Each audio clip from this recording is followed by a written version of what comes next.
찬송가 380장 부르겠습니다. 380장 찬송.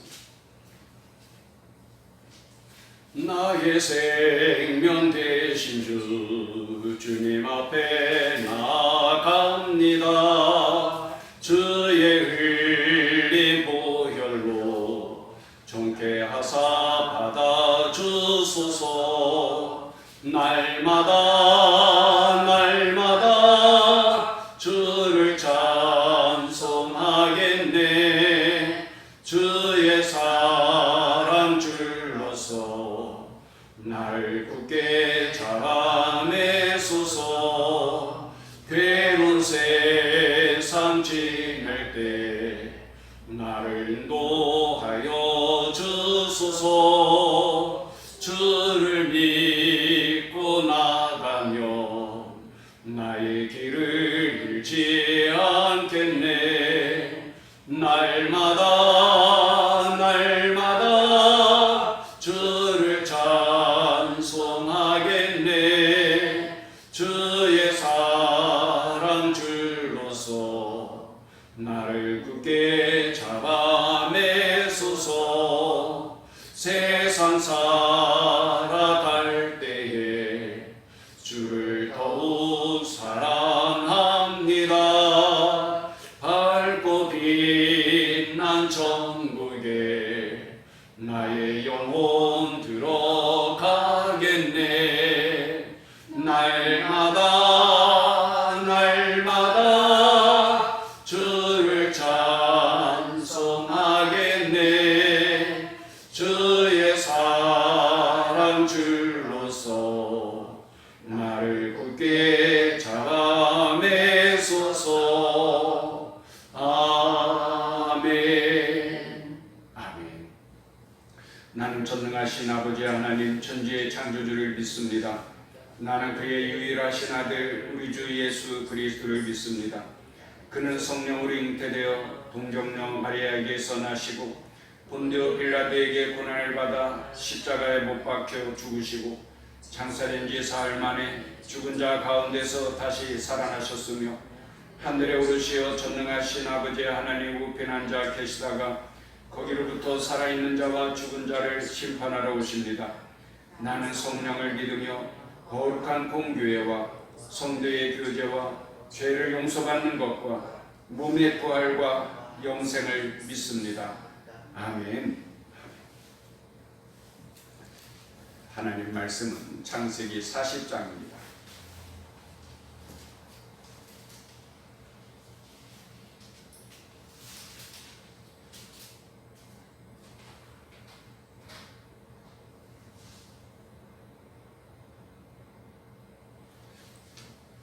창세기 40장 말씀 같이 읽겠습니다. 그 후에 애굽 왕의 술 맡은 자와 떡 굽는 자가 그들의 주인 애굽 왕에게 범죄한지라. 바로가 그 두 관원장 곧 술 맡은 관원장과 떡 굽는 관원장에게 노하여 그들을 친위대장의 집 안에 있는 옥에 가두니 곧 요셉이 갇힌 곳이라. 친위대장이 요셉에게 그들을 수중들게 하매 요셉이 그들을 섬겼더라. 그들이 갇힌 지 여러 날이라. 옥에 갇힌 애굽 왕의 술 맡은 자와 떡 굽는 자 두 사람이 하룻밤에 꿈을 꾸니 각기 그 내용이 다르더라. 아침에 요셉이 들어가 보니 그들에게 근심의 빛이 있는지라. 요셉이 그 주인의 집에 자기와 함께 갇힌 바로의 신하들에게 묻되 어찌하여 오늘 당신들의 얼굴에 근심의 빛이 있나이까. 그들이 그에게 이르되 우리가 꿈을 꾸었으나 이를 해석할 자가 없도다. 요셉이 그들에게 이르되 해석은 하나님께 있지 아니하니까 청하건대 내게 이루소서. 술 맡은 관원장이 그의 꿈을 요셉에게 말하여 이르되 내가 꿈에 보니 내 앞에 포도나무가 있는데 그 나무에 새 가지가 있고 싹이 나서 꽃이 피고 포도송이가 익었고 내 손에 바로의 잔이 있기로 내가 포도를 따서 그 즙을 바로의 잔에 짜서 그 잔을 바로의 손에 들였노라. 요셉이 그에게 이르되 그 해석이 이러하니 새 가지는 사흘이라. 지금부터 사흘 안에 바로가 당신의 머리를 들고 당신의 전직을 회복시키리니 당신이 그 전에 술 맡은 자가 되었을 때에 하던 것 같이 바로의 잔을 그의 손에 들이게 되리이다. 당신이 잘 되시거든 나를 생각하고 내게 은혜를 베풀어서 내 사정을 바로에게 하래요. 이 집에서 나를 건져주소서. 나는 히브리 땅에서 끌려온 자요 여기서도 옥에 갇힐 일은 행하지 아니하였나이다. 또 굽는 관원장이 그 해석이 좋은 것을 보고 요셉에게 이르되 나도 꿈에 보니 흰떡 세 광주리가 내 머리에 있고 맨 위 광주리에 바로를 위하여 만든 각종 구운 음식이 있는데 새들이 내 머리에 광주리에서 그것을 먹더라. 요셉이 대답하여 이르되 그 해석은 이러하니 새 광주리는 사흘이라. 지금부터 사흘 안에 바로가 당신의 머리를 들고 당신을 나무에 달리니 새들이 당신의 고기를 뜯어먹으리이다 하더니 제3일은 바로의 생일이라. 바로가 그의 모든 신하를 위하여 잔치를 베풀 때에 술 맡은 관원장과 떡 굽는 관원장에게 그의 신하들 중에 머리를 들게 하니라. 바로의 술 맡은 관원장은 전직을 회복하며 그가 잔을 바로의 손에 받들어 드렸고 떡 굽는 관원장은 매달리니 요셉이 그들에게 해석함과 같이 되었으나 술 맡은 관원장이 요셉을 기억하지 못하고 그를 잊었더라. 아멘. 아멘. 오늘도 주님과 동행함으로 기쁨과 행복이 넘치는 좋은 날이 되기를 축복합니다. 요셉은 또다시 억울한 일을 당하게 되고 감옥에 갇히고 맙니다. 그런 가운데서도 하나님은 요셉과 함께 하시고 요셉에게 인자를 더하사 간수장에게 은혜를 받게 하셨다 그래요. 우리는 이런 내용들에 대하여서 이해하기가 좀 어렵습니다. 하나님이 함께 하시고 하나님이 은혜를 베푸신다고 하면은 어찌 이런 억울한 일을 당할 수 있을까? 그 생각에만 집착하기가 쉬워요. 그러니까 하나님은 멀리 내다보고 일을 하시지만은 우리는 당장 눈앞에 있는 현실만 보기 때문에 하나님께서 하시는 일을 이해하기가 어렵습니다. 하나님께서 먼 미래를 바라보면서 하시는 일을 우리는 당장 눈앞에 있는 현실을 가지고 해석하려고 하니까 잘 안 되는 거예요. 이해할 수가 없는 거예요. 더 나아가서는 하나님께 대하여서 불평하고 원망하게 됩니다. 하나님이 정말 살아계신다면 죄 없는 동생 요셉을 죽이려고 하고 노예로 팔았던 형들이 길에 가다가 강도를 만나서 다 그들이 몰살을 당하거나 그들이 노예로 팔려가거나 악한 사람이 좀 잘 못돼야 되는데 하나님이 원수를 갚아주셔야 되는데 하나님이 그렇게 안 하신단 말이에요. 보디발의 아내도 그렇잖아요.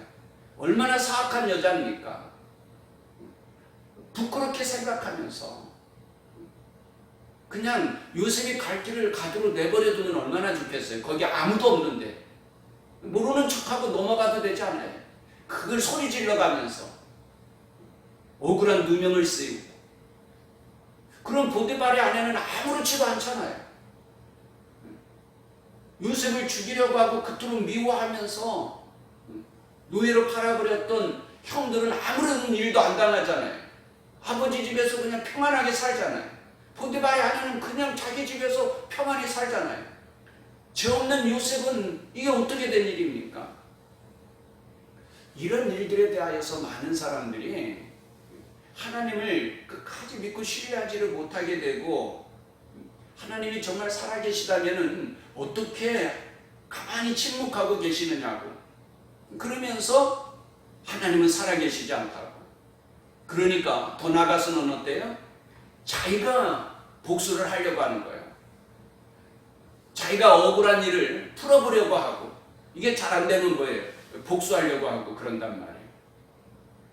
그러나 끝까지 하나님을 믿고 신뢰하는 사람은 어때요? 때가 되면 하나님께서 알아서 내 억울한 사정을 풀어주실 것이다. 하나님께 맡기는 거예요. 그게 믿음이에요. 믿음은 지금 현실을 보는 게 아니에요. 바라는 것들의 실상이요. 그래요.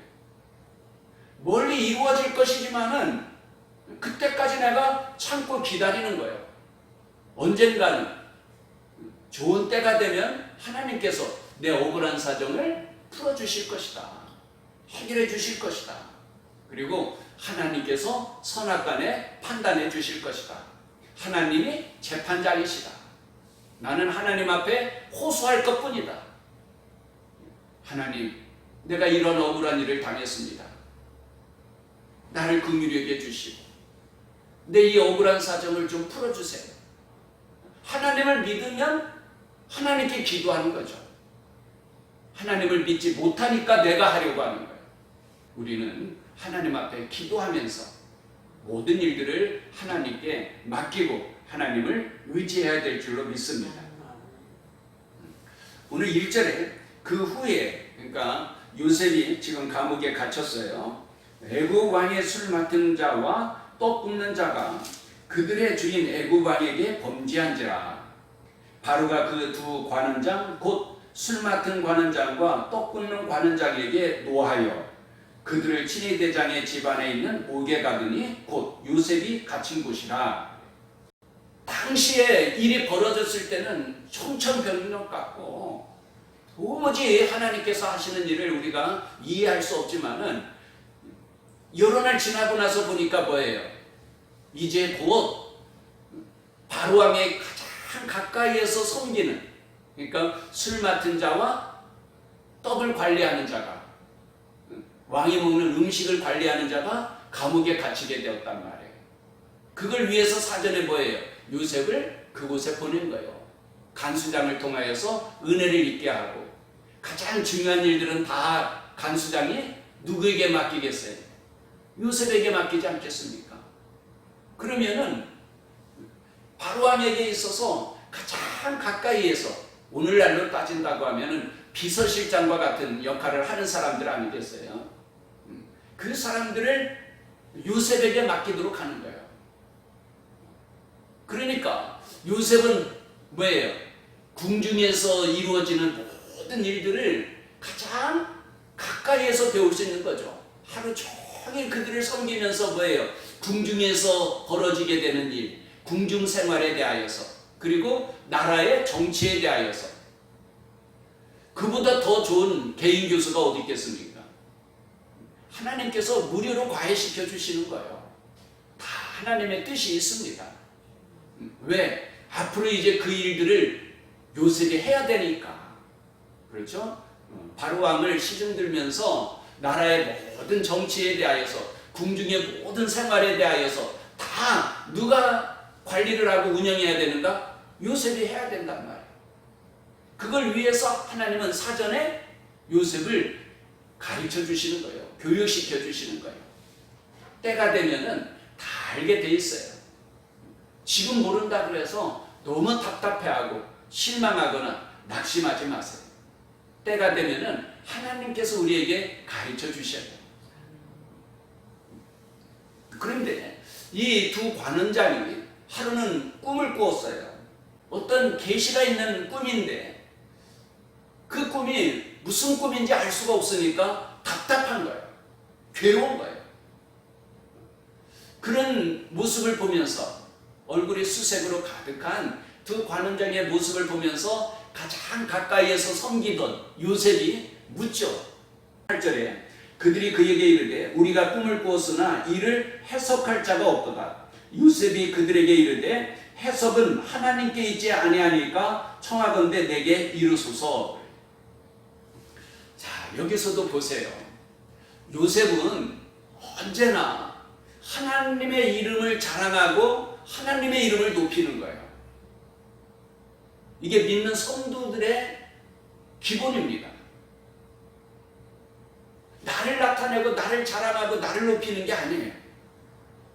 언제든지 하나님의 이름을 자랑하고 하나님의 이름을 높여야 되는 것입니다. 그 앞에서도 보세요. 보디발을 섬길 때에도 항상 요셉이 뭐예요? 야, 어떻게 이런 지혜가 있었냐? 이 일을 어떻게 이렇게 잘 해결했느냐 하면 요셉은 항상 내가 믿는 하나님께서 도와주셨다는 거예요. 하나님의 은혜라는 거예요. 그러니까 보디발이 뭐예요? 야, 너희 하나님은 참 놀라우신 분이다. 하나님께서 정말 너와 함께 하시는구나. 너를 형통하게 하시는구나.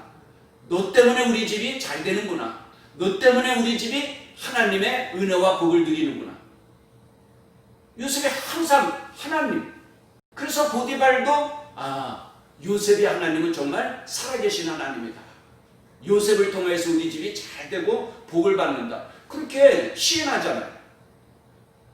보디발의 아내 앞에서도 뭐라고 말합니까? 내가 어찌 하나님 앞에서 이 큰 악을 행할 수 있겠느냐 그래요. 하나님 앞에서. 하나님이에요. 그렇죠? 오늘도 뭐예요? 오늘도 요셉이 그들에게 이르되 해석은 하나님께 있지 아니하니까 나중에 그 해석한 대로 되거든요. 그러면은 이 사람들이 뭐예요?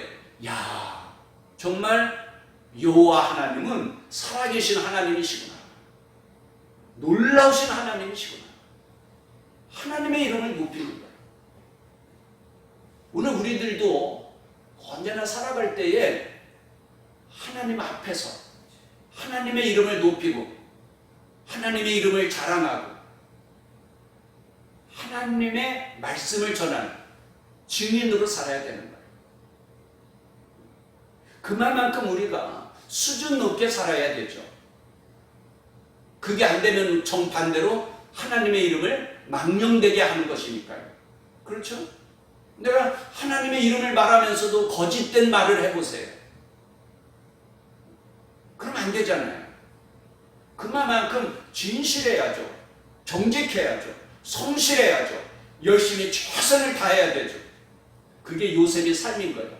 그리고 오늘 우리의 삶이 되어야 하는 줄 믿습니다. 그래야 하나님이 영광 받으실 수 있는 것이죠. 자, 그래서 요셉이 꿈을 다 해석해줘요.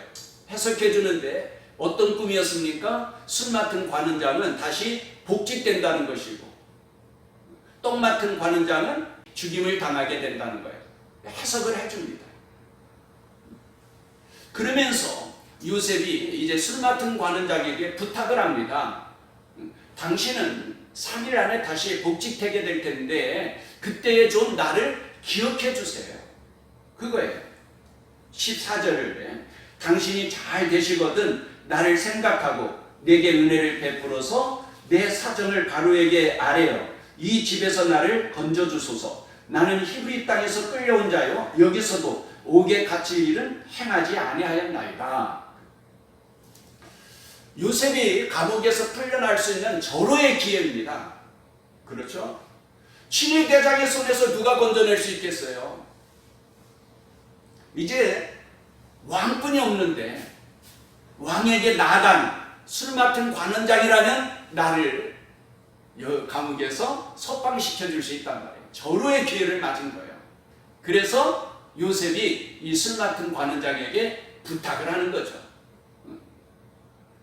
그러니 이 좋은 꿈을 해석받은 술 맡은 관원장이 얼마나 좋았겠어요. 끄떡끄떡하면서 알았다고 내가 잊지 않고 바로왕에게 꼭 그렇게 아뢰어서 당신의 억울함을 풀어주겠다고 맹세를 했을 겁니다. 그렇죠? 그러나 오늘 말씀 마지막 23절을 보면 술 맡은 관원장이 요셉을 기억하지 못하고 그를 잊었더라. 이런 낭패가 어디 있습니까? 사람은 이 술 맡은 관원장뿐만이 아니라 누구에게나 다 망각병이 있어요. 잊어버린단 말이에요. 잊어버릴 것을 잊어버리는 것은 참 좋은 거예요. 그렇죠? 제가 아버님 소천했을 때에 얼마나 마음이 아프고 슬프고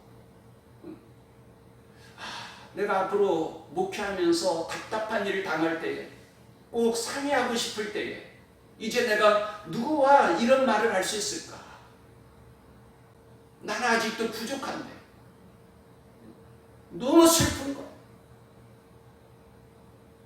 만일에 그 슬픔이 지금까지도 이어진다고 해보세요. 어떻게 견디겠어요? 날마다 울면서 흔히 시간이 약이라고 하죠. 아주 슬픈 일이 있을 때에, 마음이 아프고 괴로울 때에 그 잊어버려야죠. 미운 감정 잊어버려야죠. 그거 잊지 못하고 끝까지 죽을 때까지 가지고 간다고 한다면 어떻게 행복할 수 있겠어요? 잊어야 될 것은 잊어야 됩니다.